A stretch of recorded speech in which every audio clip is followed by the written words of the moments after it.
miracle analysis. Yeah. It will be astute. Huh? Yes. If it's not astute, Why bother? why bother? That's Yes. our motto. On election night beginning at 6 Central, it's Election Night Coverage 2024 on American Family Radio. Hey friends of 8 Days of Hope. Did you know that human trafficking is the fastest growing crime across the globe? Traffickers are turning an estimated profit of over $150 billion annually. And as awareness of this horrific crime increases, survivors are looking for support as they exit a life of unimaginable hurt and brokenness.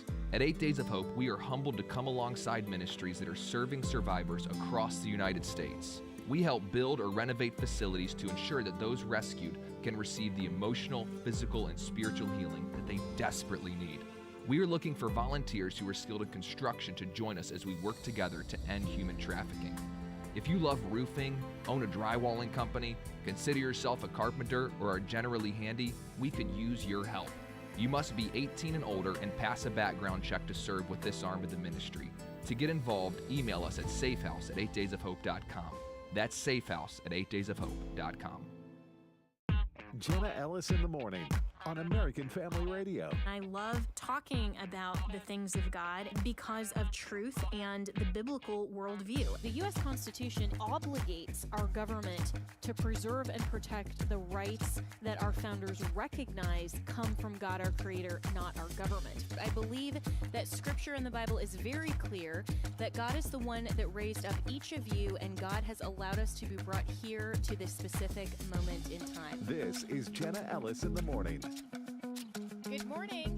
Good morning. It is Tuesday, October 29th, and you know what that means. We are 1 week out from the 2024 election, and while so much focus, of course, has been on the presidential race, and rightly so, here in the state of Florida and also in a lot of other states, by the way, there are citizens initiatives, there are ballot propositions that you really need to pay attention to, and here in the state of Florida especially, this is a test ground state for the left to see how much they can get away with pushing back against the pro-life movement, because Governor Ron DeSantis, in the overturning of Roe versus Wade with the Dobbs opinion, signed what the legislature sent through, which was a heartbeat bill in the state of Florida, and that has been Florida law. There is now so much misconception around that, misinformation, and the left, including Planned Parenthood, George Soros, is trying to push through one of the most radical and extreme constitutional amendments in the state of Florida. And Floridians need to vote no on this, and two very important people from the state of Florida are here to discuss why. So we have first Secretary Jason Wida, who is for the Florida Agency for Healthcare Administration. Good morning, Jason. Good morning. How are you? I'm great. Thank you so much for joining. And we also have Secretary Siobhan Harris from the Florida Department of Children and Families. Good morning to you. Good morning. Yeah, thank you so much to both of you for joining. This is such an important topic, and I know that the governor has been on this just absolutely barnstorming tour across the state of Florida to get the word out why voters need to oppose Amendment 4. And Secretary Wida, I want to start with you. Speaking of the misinformation about Amendment 4 in Florida, I know that your agency has done a lot to simply explain to voters in the state of Florida what Florida law is and how this amendment would modify that. So what do you think is the most critical information that voters need to know that is combating this misinformation? Yeah, so thanks again for having me. So I really encourage all Floridians, whenever you're considering a constitutional amendment, read the text of the amendment. And I think when you read the text of this particular amendment, Amendment 4, what you're going to see is that it's extremely open-ended and vague. They cast this as some kind of pro-freedom amendment, but in fact, it's exactly the opposite. They did it that way intentionally to deceive Florida's freedom-loving voters. But when you look at the text and you consider Florida law, I think you draw other conclusions. But the text of the amendment doesn't define viability. And really, what it would do is if this becomes part of the Florida Constitution, is that it would allow late-term abortions up to the moment of birth in Florida based on a mother's quote-unquote health, which is not defined. It's not defined at all. And I find it very ironic that some of these terms are not defined because the pro-abortion groups for years have been complaining about what they perceive to be open-ended pro-life laws around the states, and now they're doing the same thing that they complained about.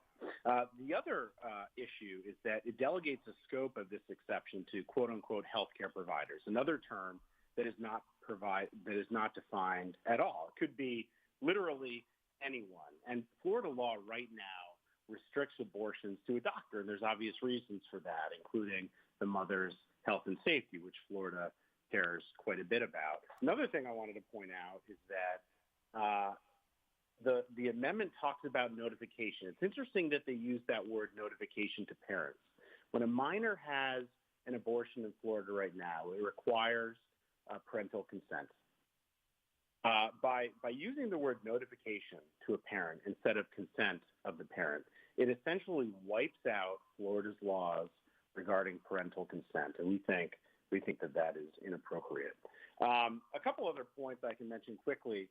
It says, the text of the amendment, again, encourage everyone to read it, that it talks about that no law shall delay or restrict abortions. Now, it's interesting because that casts into doubt a host of protections for women currently in Florida law. There's all sorts of laws and regulations that protect women if they're thinking about or going through one of these procedures.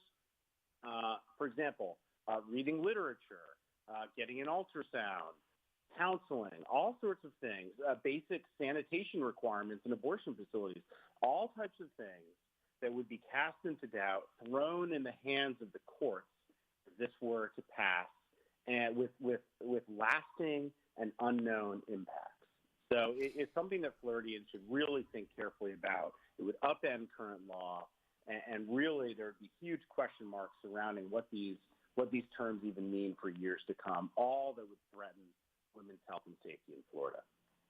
And we're speaking about Amendment 4 in Florida. And for more information, and there's a great 2-minute video that just explains how deceptive and extreme this abortion amendment is, you can go to votenooon4florida.com, votenooon4florida.com. And Secretary Harris, to Secretary Weeda's point, I mean, there has been so much education that all of you in Florida and in the DeSantis administration are trying to simply educate voters. And the stats are showing that when voters, even pro-choice voters, are actually informed about the removal of the parental consent requirement, I mean, that's a really big one. But then also these terms like viability and healthcare work provider and medical necessity, all of these things aren't defined, that even people who are generally pro-choice are voting no. So what is, a week out, how do you see the landscape, and what can listeners do to continue to encourage people who may even be on the other side of the fence to vote no on this? Thanks, Jenna. I think that there's nothing more powerful than an informed voter. And Amendment 4 is written intentionally vague to give you this false sense of assurance that all it does is restore the status quo before the passage of the Heartbeat Protection Act. The ad campaigns in support of the amendment have been intentionally misleading with the sole focus of inciting fear. And that's why we think it's so vitally important to ensure that good information is being shared with the public, because, again, knowledge is power. And you raise an excellent point in terms of the parental notification piece. I'm a mom of 2 girls, and I just can't imagine, I think it's inconceivable that we would think it's okay to just notify a parent of such a major procedure.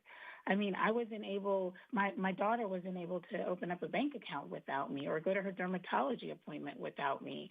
And so how can we believe it's A-okay to just call and leave a voicemail?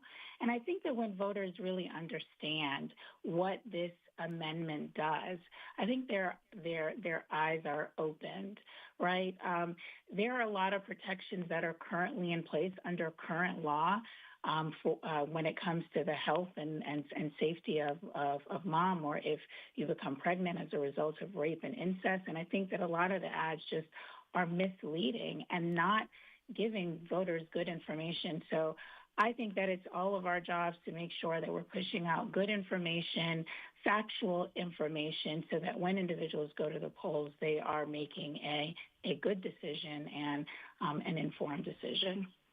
Yeah, and I think that's absolutely true across all of the 10 states that have abortion regulation amendments on their ballot. And AFA Action, you can go to afaaction.net, has a list of all of the states that have this, including my former home state of Colorado. And for everyone who's wondering, vote no on all of these. That's the recommendation from AFA Action. That is the pro-life and also just the conservative position in terms of making sure that we're not modifying and amending our law, that our highest state law of the land, without really important vetting and making sure that these are things that should properly go through the state legislature so that you can fine-tune it later. And so I'm speaking with Secretary Jason Wida from the Agency for Healthcare Administration in Florida and Secretary Siobhan Harris from the Department of Children and Families. And Secretary Wida, there was a piece just yesterday in Florida Politics that the current polling shows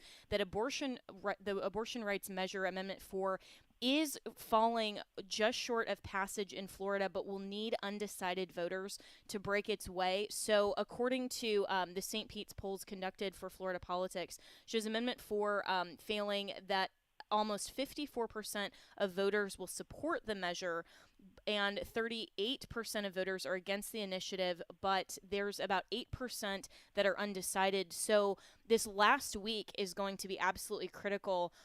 How do you see this polling right now in terms of hopefully defeating Amendment 4? Well, I think that Florida is different from some other states. Other states that have had this on the ballot, some of these measures have passed. Florida requires 60%, as you know. But one thing I would consider for all voters, and especially independent voters, to consider is, when you're thinking about this amendment, how do you feel about taxpayer-funded elective abortions?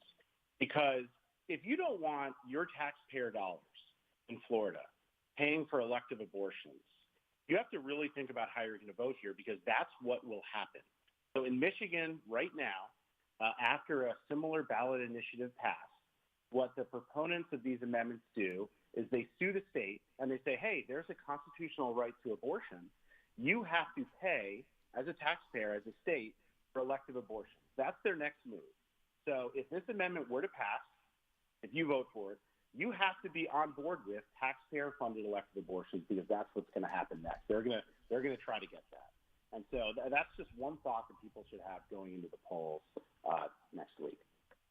And that's such an important point, and there is an impact statement that is on the ballot, which of course upset the leftists because they don't like the informed voters to talk about this type of impact. And so, Secretary Harris, you mentioned being a mom and having a personal connection. Of course, I think everyone who is involved in family life, in the Christian faith, I mean, everything, we all have a personal connection to this issue, because this is the most basic and fundamental right, which is the right to life, and ensuring that we continue to protect that. And I don't think that this is a mistake or a coincidence that the most extreme measure on the ballot for 2024 is in the state of Florida, with one of the highest thresholds in the nation. And if this passes in Florida, it would seem like then the left would claim kind of a mandate to take this issue and try to pass it essentially across the country and foreclose any opportunity for conservatives and even just the voters to have a say later on in abortion regulation. Absolutely. And, Florida is a pro-family state. Our governor has probably been one of the most pro-family governors that our state has seen in terms of the policies that he supported and enacted. Millions of dollars are poured into our state every single year to support strong babies and ensuring moms and families thrive. And so I really think that it's unfortunate that this is the tactic that is being taken to debate and to enact legislation on such an important topic. I really believe that things of this nature really should be debated within the four walls of our Capitol. It's why you have elected officials. It's why you have them go and represent you in our legislature. And I think Florida has led the nation in so many ways, and we don't need to take a step back on this important topic. We need to hold true to our values here as a state in protecting life. Again, I have many roles in this life, but the most important one is the role I play as mom. And I really think that it's important that we protect our kids. This amendment doesn't do that. And it certainly creates a really bad precedent and really strips our legislature's authority in clarifying any of the ambiguities that would ensue. And so I think it sets a stage for something that none of us want in terms of the direction of our state. Yeah, that's so well said, Secretary Harris, because I think one of the biggest keys that is convincing people who might otherwise vote for this is that they're basically giving up their right to be represented in the state legislature later, and they're also deciding for future Floridians. I mean, I moved to the state 2 years ago, and if this had passed before I even moved to the state, it would have foreclosed my opportunity to be represented as a Floridian and even have a say in this at all. In the future. And that's a really big deal. And I think that people misunderstand sometimes what a constitutional amendment is versus what just legislation is. And so they think, oh, I'm for or against this issue. Well, we can go back and modify it later. But that's simply not the case. And so, Secretary Whedon, in just the last 2 minutes we have with both of you, and I so appreciate your time and the attention of the entire DeSantis administration on this important issue. Your agency has put out a lot of just correction statements that the left has said, you're advocating one way or the other, kind of thing on just some of this combating the misinformation. But it is so important for people to actually understand the current state of Florida's law. And so for the listeners who, of course, on my program are pro-life largely, I mean, we get the haters, we welcome them too. But for people who may be trying to convince others that disagree with them, what do you think has been the most impactful that you've seen in terms of an argument to tell people, listen, this isn't the way that we need to go about this debate? Yeah, that's a great question, and I would really just refer people to our website. I mean, we spend a lot of time focusing on transparency and a whole bunch of different issues in Florida. This issue is no other. Healthfinder.florida.gov. You can find it right on ACA's website. Really just goes through and just really by providing information about what this amendment actually means, because it was written deceptively, like we said, what it actually means, what the consequences of this are going to be. I think I think you can get as much information as you need to talk to whoever you want about it. For me, one of the big things, and I mentioned it earlier, is this is going to lead directly to taxpayer-funded elective abortions, and also would permit late-term abortions up to the moment of birth in Florida based on extremely undefined terms. So I think those are the two big things, all listed on our website, which I encourage people to visit. Yeah, well said. And Secretary Harris, last question for you too. As you're speaking with other women and moms across the state, and I know the First Lady has been engaged on this and also Amendment 3, what are you seeing as the most persuasive point as well to fellow moms? Yeah, I think that particularly for moms, I mean, I know that it is hard to deny when you look at an ultrasound and you see a baby's feet kicking in the womb. I think the fact that this amendment does not define the term viability is a huge risk, right? You cannot tell me that a baby of gestational age of 30 weeks, 34 weeks is not a living, breathing person. And so I think the fact that we could end up with allowing late-term abortions until the moment of birth is just catastrophic. And I also think the parental notification versus consent issue is a real important one to all parents, really. It should be. It should be important to all parents, the thought that in our state, this would be the one procedure that you would not be able to consent to for your child. Yeah, that to me is one of the most extreme parts of this that is just wild, that no parent should want to say, oh, I get a letter in the mail or a voicemail. I mean, this is just so extreme. Again, I appreciate both of you, Secretary Harris and Secretary Wida, for joining me this morning. Go to votenoon4florida.com and make sure everyone get out this week. Vote your values, vote for truth, vote no on 4. We'll be right back with more here on Jenna Ellis in the Morning.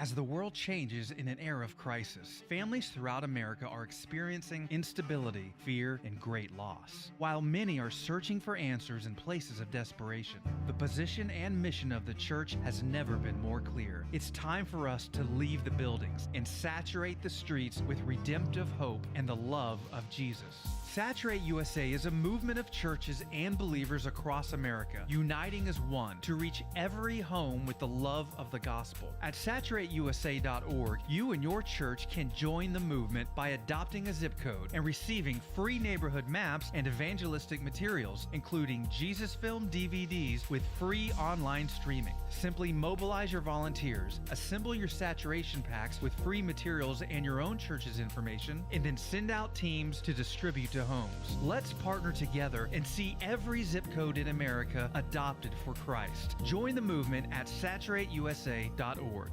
If you are 65 or older, you know this. Inflation is hitting everyone hard right now, especially when it comes to health care.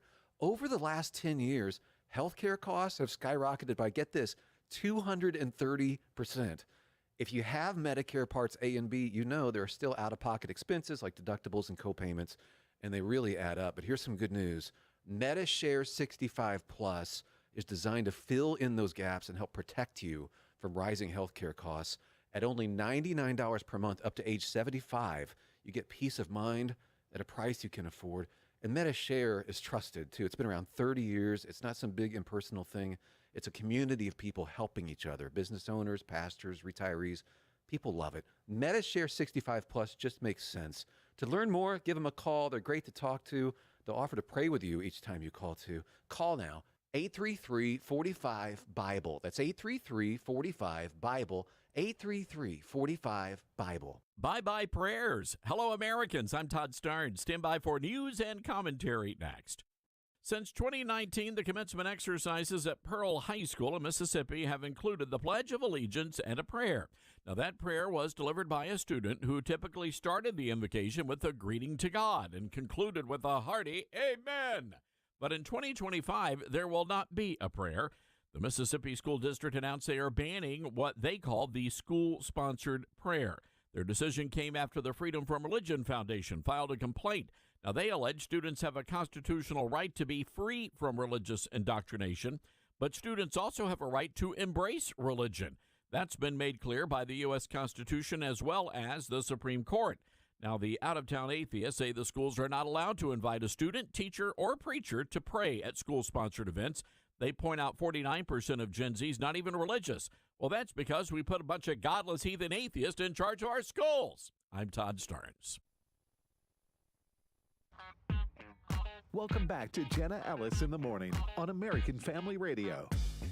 Welcome back. And our good friend Joel Rosenberg just tweeted this a couple of hours ago. High drama with just a week to go. And the headline from All Israel News is momentum shifting to Trump. The U.S. presidential race is too close to call, but experts say they detect a dynamic change away from Harris toward Trump. And the new poll shows Americans favor Trump when it comes to bringing peace to the Middle East. So Joel Rosenberg joins us now. So we got a week to go. So much going on. And where do you see the world stake standing?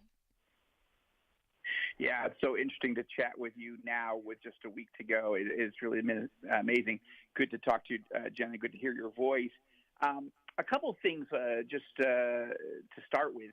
First of all, I want to respond to this pretty shrill and hysterical attack that Kamala Harris and her allies are making that Donald Trump is a Nazi. Donald Trump is many things, and you and I have not always agreed with him. Obviously, people know that. But the man is not a Nazi. He's actually fighting the Nazis. He's fighting radical Islam. He destroyed ISIS. He confronted Iran, the Nazis that run Iran, more than any American president in history. He's been so pro-Israel, so pro-Jewish, so pro-Christian. None of that is Nazi-esque. And if there was any other doubt among mainstream liberals or progressives or whatever, very interesting new poll out here in Israel. We haven't even finished the story and posted it yet at All Israel News. But a new poll just out yesterday by one of the networks here in Israel shows that 66% of Israelis, 2 out of 3, support and want Donald Trump to be the next president of the United States. Only 17% support Kamala Harris. I mean, so for a Jewish state to overwhelmingly, by 40 points, 50 points, 50-point difference, support Donald Trump. I think the Jews of Israel are pretty clear they would not be supporting a Nazi. So I think what we're watching is events in the Middle East.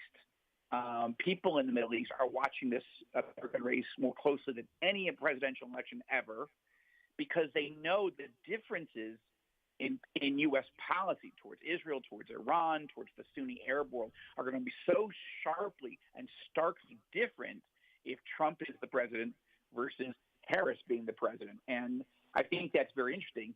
And I think Americans see it too. I mean, Americans are she was at her high about a month ago, but then she started talking. Then Kamala Harris started doing interviews and town hall meetings, and Americans were like, whoa, I don't think she knows what she's doing. And her numbers have begun to drop to the point where there's been a significant shift back to Trump. Now, I'm not saying he's going to win. It's too close to call that, but he's doing so much better than he was at this point in 2016 that it's looking pretty good for Trump. But boy, every vote counts. Yeah, and it's shocking, Joel, that Americans prefer McDonald's over word salad. I mean, that's shouldn't be surprising to us, right? But you also have a piece up on All Israel News that I'm just scanning now. Then the headline is, "How will Israeli Americans and American Christians vote?" And to your point that every vote matters, every vote counts. This article cites the Barna Group's research that I've been referencing as well, which is apathy among Christian voters and an estimated 34 million churchgoers. I mean, these are engaged Christians, at least to the extent that they are self-identified as churchgoers, may sit out this election. What does that tell you about the state of Christianity in America? Well, obviously, there's a huge struggle right now inside American Christianity, and I think that you're watching some apostasy begin to emerge. People calling themselves Christians but not really serious about the faith. That's what's affecting some, and so they're not seeing the importance of taking a vote next Tuesday, or hopefully sooner. Get your vote in now. Go in early, right? So that you're not in some long line on Tuesday. But the point is, are you going to take a stand against radical abortion on demand all the way through 9 months? Are you going to take a stand against transgender mutilation surgeries, castration? And we may have lost Joel here. I'll wait for Devin to let me know that he's back. Yeah, I think we did lose him, but yeah, I mean, to Joel's point that he was just describing me, he could not have said that more perfectly. That this isn't just about Trump versus Harris and what personality you prefer, what tweets you prefer, and what town halls you prefer. I mean, these are major worldview issues that get to the very core of what truth is all about, and whether or not we all agree to still live in reality post November 5th. And for the Christian to sit out the election and just say, well, I don't want to engage this because politics is too dirty, or because, for whatever reason, or, I don't know that my vote will count, or I'm still, upset about the last election, or, any of these reasons. This is simply abdicating your vote to the people who will engage. And Joel, so you're back now, I am told, and so I was just saying, this gets to the heart of the worldview differences in all of these issues. It's not just about Trump versus Harris. I mean, voting our values as Christians means that we still want to live in a society that reflects truth and is willing to engage in reality after November. That's right. Absolutely. And so, yeah, sorry the line got dropped, but basically the point I'm making is that there's a couple of different categories of Christians. One is the category of people who are apathetic or even apostatized, where they're not taking the Bible seriously. They're not taking biblical values seriously. So it's hard to expect them to vote biblical values if they don't actually have them, even though they're saying they're Christians. That's one category of Christians these days, so-called Christians. Another category, though, is those who absolutely hold strong biblical convictions in terms of life, of marriage, of God creating a man and God creating a woman and so forth. God standing with Israel and loving Israel, even though he loves the neighbors also, right? But then there's the Christian that may have those biblical convictions, but they don't have a conviction about being a good steward with the freedoms that they've been given. They somehow say, well, there's no voting in the Bible, there's no democracy in the Bible. Well, that's true, but there was slavery in the Bible. But Paul said, if you have a chance to get out of slavery, get out, right? And so we're not under slave. We're not slaves in America. We're free people, and we have a stewardship of the freedom that God has given us, and to take a stand for those values. And I think this is a big fight right now over what is a Christian going to think when they walk into that ballot booth. Are they going to be thinking, what, Trump bothers me because of his tweets, because of this, because of that? Yeah, sure, he's good on life, he's good at marriage, he's good on not letting boys walk into girls' locker rooms or take over their swim meets or whatever. Trump is strong on Israel, but I'm still bothered by him. Look, I get that. You get that. But there are some bigger issues. Kamala Harris is telling Christians to leave her rallies, right? Doesn't that tell us something? Trump is embracing Christians. Kamala Harris is not. And Kamala Harris is against almost every biblical value that I can think of.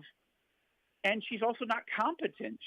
She's been the one presiding over the invasion of the southern border by illegal aliens.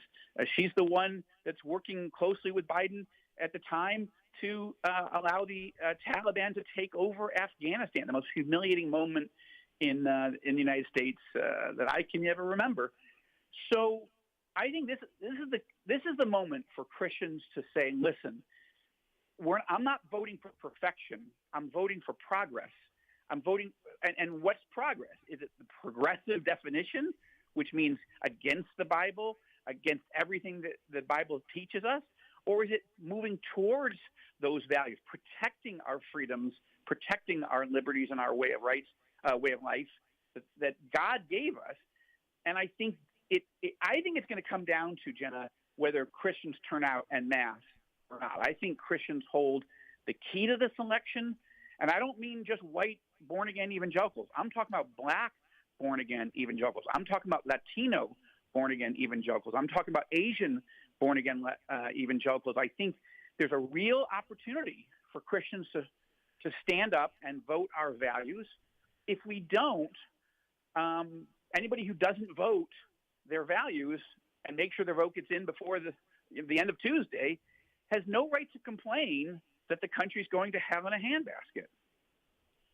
Yeah, and I'm speaking with Joel Rosenberg, who is the editor-in-chief of All Israel News. You can find that at allisrael.com, and make sure that you are reading the headlines there. And this is why, Joel, the importance of this Barna survey, I think, cannot be underscored too much in the last week heading into the election, because you're absolutely right that evangelicals and self-identified Christians, who then we assume if you are a self-identified Christian, then you care about what the Bible says. You care about truth. You care about voting the values that reflect the person of truth of God. And if If you don't, and yet you're calling yourself a Christian, well, then that's a whole different conversation. But for these, approximately 34 million, or give or take a little bit, that is game changing, absolutely. And we often tell people, vote your values, vote your interests for, yourselves and your families.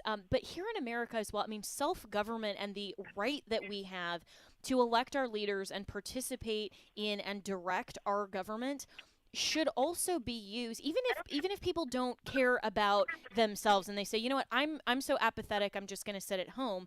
At least care about the impact that the difference between these two administrations would have on the nation of Israel and the conflict in the Middle East. I mean, there is a Christian duty as well to care about those things when we can't just simply abdicate our responsibility and role in this country when we are a nation of the people, by the people, for the people, and embrace that. Yeah, absolutely. And I want to give an encouragement on two other points for every Christian that's listening to you that already has voted. That's not enough. Now you got to get every member of your family and every friend that you have, every contact on your Facebook list, on your Instagram post, and persuade them, encourage them, offer to drive them to the polls and get them to vote. It's not enough just that we vote. We have a stewardship. We have a responsibility to mobilize people who may not feel as passionately as we do, but still believe what we believe and will vote their values if someone gives them a little encouragement and even offers to babysit for them while they go to the polls, or to take them and their whole family to the polls. That's one thing. That's critical. And the second thing is to pray, to really gather together with family and friends and pray every morning, every afternoon, every evening. Right? Daniel prayed 3 times a day facing Jerusalem. God doesn't tell us how many times a day to pray, but he says they pray without ceasing. It is a spiritual battle for the direction of the United States of America. I can see it even more clearly because I live in Israel, I think, than even people sometimes see it in the United States. Satan is trying to destroy the United States because it is the last best hope of freedom in this world. And if Satan can completely destroy it, there is no superpower in the world who's going to protect the freedoms and the liberties, the God-given freedoms and liberties that Americans have held dear for 250 years or so.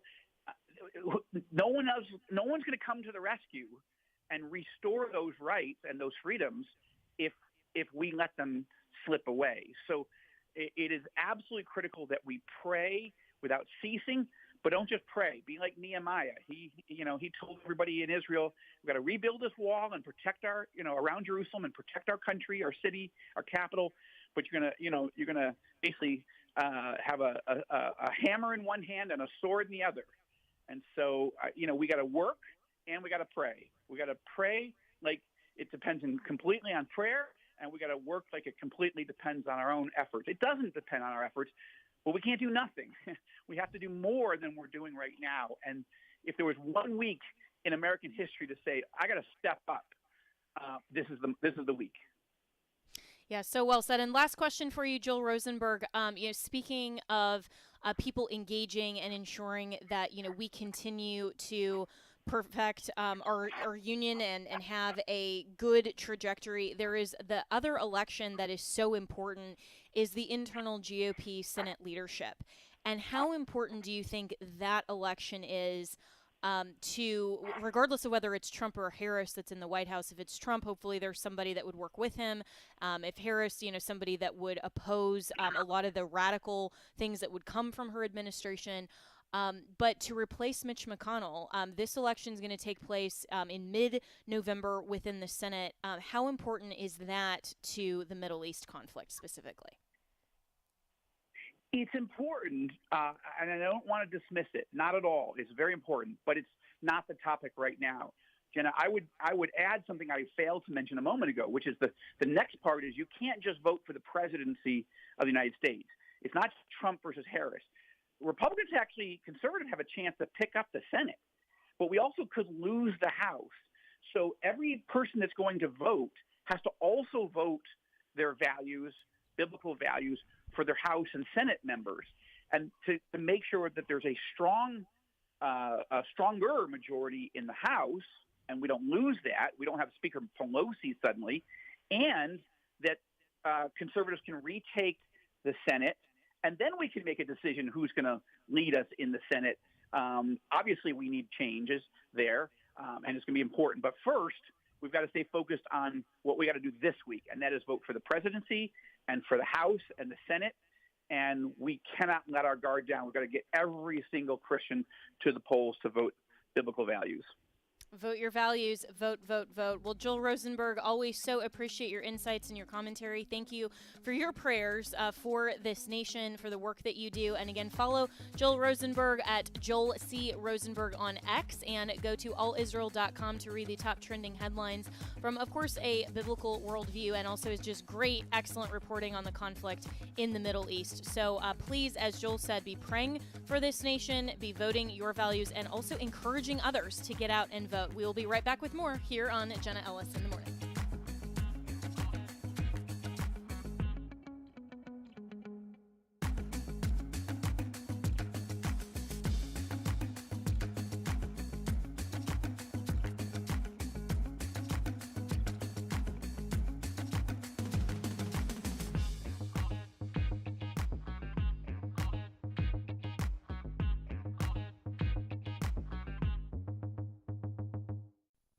Hey, if your travels for work or pleasure take you out of town, take AFR with you. You may already know you can listen to the AFR app on your phone, but wait, there's more. If your vehicle is equipped with Apple CarPlay, it can open the AFR app directly. That means you get easier control, and that means it's safer.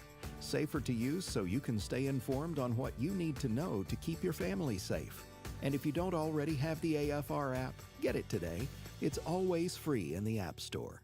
Hi, I'm Tim Moore, Senior Evangelist on Christ in Prophecy.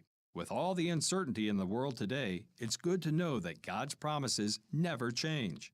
On Christ in Prophecy, we'll examine the signs of the times and consider what's really happening in the world today through the lens of God's prophetic word.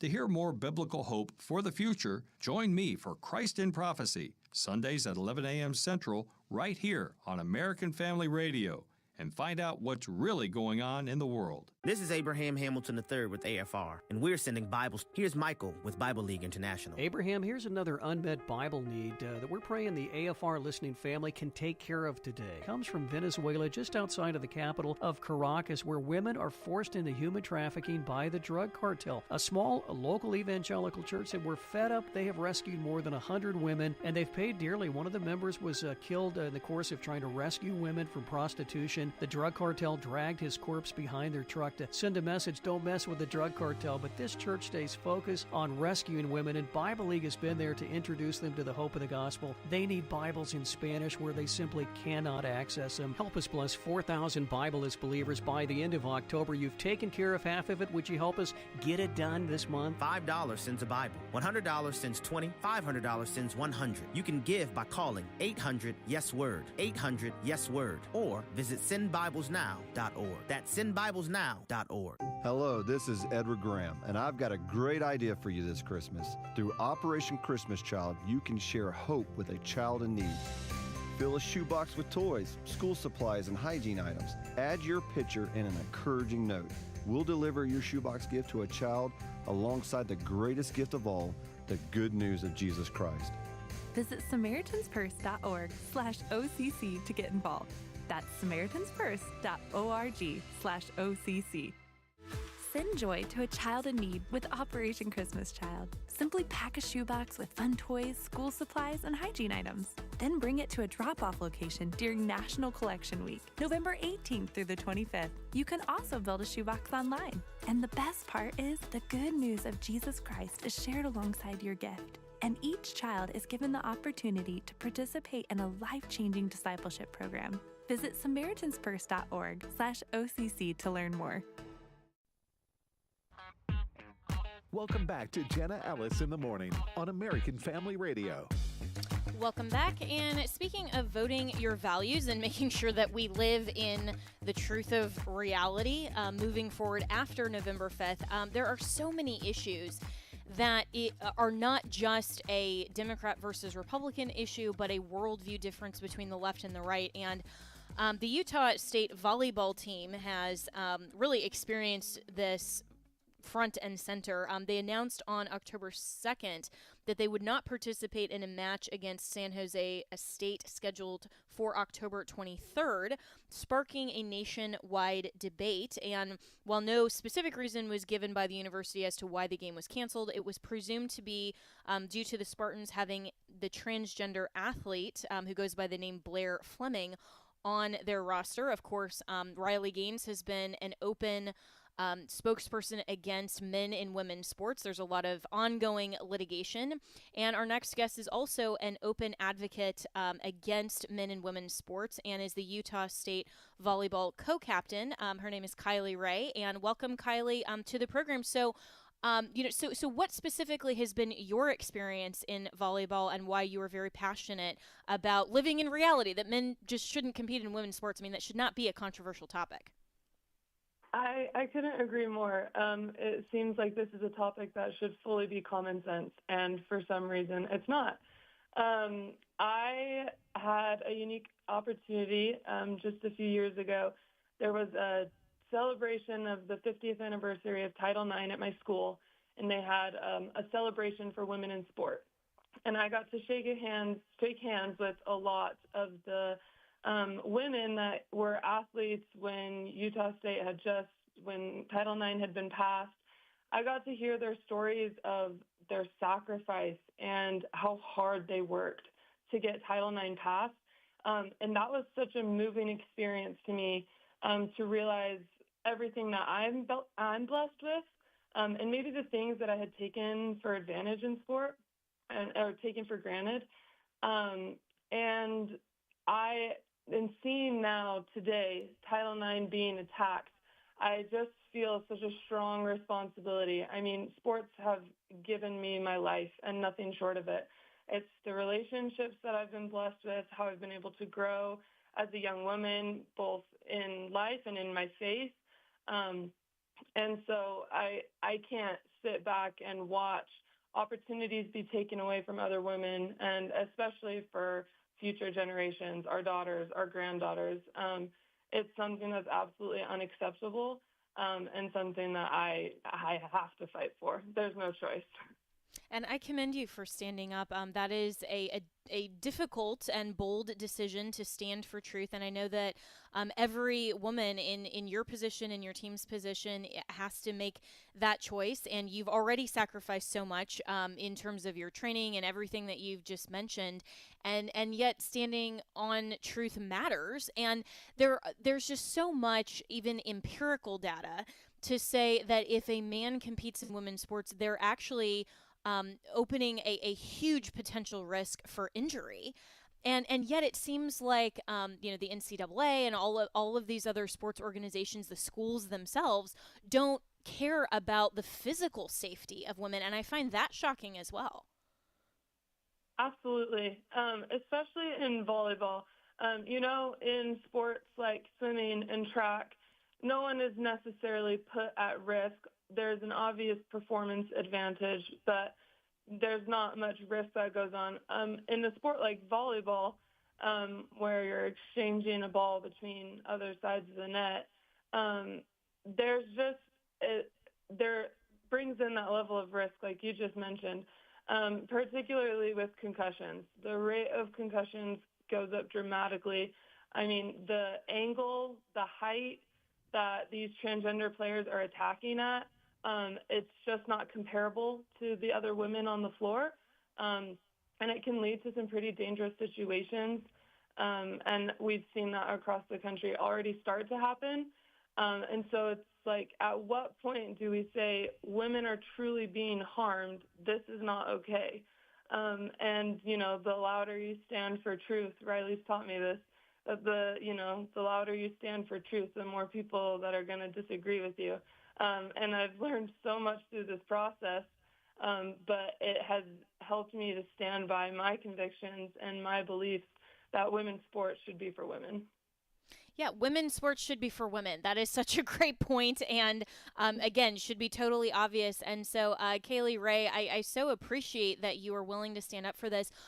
What conversations have you had with your fellow teammates? I mean, is this something that is widely shared, or is there some disagreement on, that decision to pull out of that game? I mean, are there some of your teammates that are saying, it doesn't really matter, I'd rather play the game and risk it, or I don't want to stand up for these issues, and I think it's fine that men compete in women's sports? What are some of those conversations with your fellow teammates?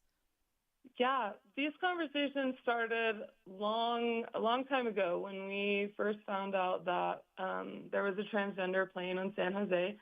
I would say my team is in such a unique position. We all come from such entirely different backgrounds, some even from international countries, some grow up in extremely, liberal households, some very conservative. So we all come from such different backgrounds, but this is the one issue that we all agree on.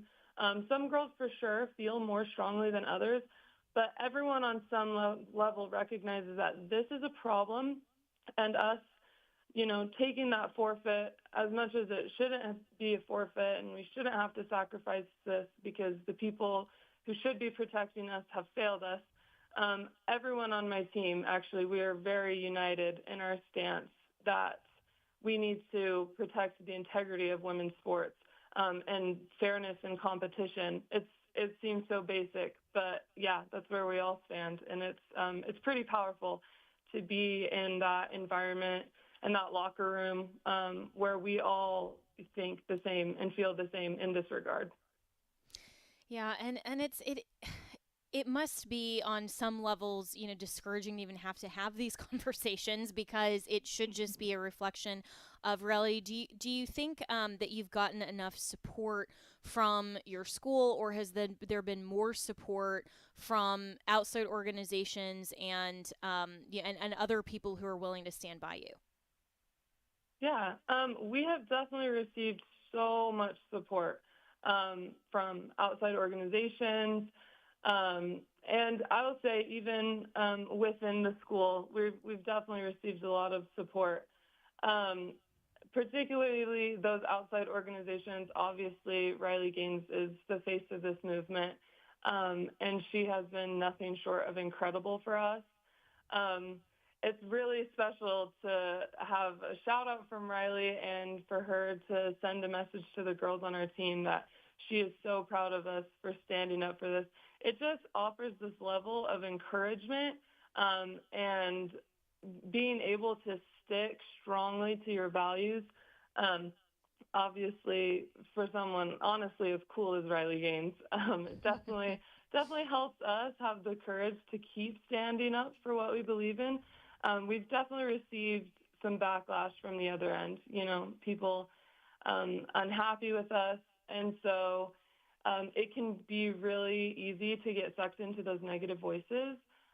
But Riley and other organizations like Icons, XXXY, that have been just so stellar for us and so grounding, and honestly like a reminder of we're standing for truth. And if you stick by truth, you can never go wrong. So, there can be a lot of loud voices, but that's where we stand. Absolutely, and you'll never regret standing for truth. But, if you end up not standing for truth, I think that's where sometimes regret comes. So we just have about a minute left, Kaylee, but how can listeners pray for you and your fellow teammates?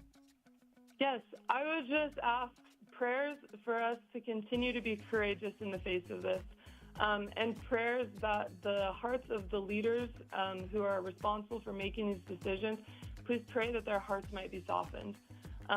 This is obviously a very important issue. It affects more than just us on the volleyball team. And I just want to continue to have that message that change is possible, and we're going to make it happen. Well, thank you for standing up. Continue to be courageous. We really appreciate you, and I know that the entire AFA family that is listening to that really respects you for your stand, and Riley Gaines as well. So thanks so much, Kaylee. And that's all the time we have. Make sure that you're getting out voting your values this week. You can always reach me and my team, Jenna, at afr.net.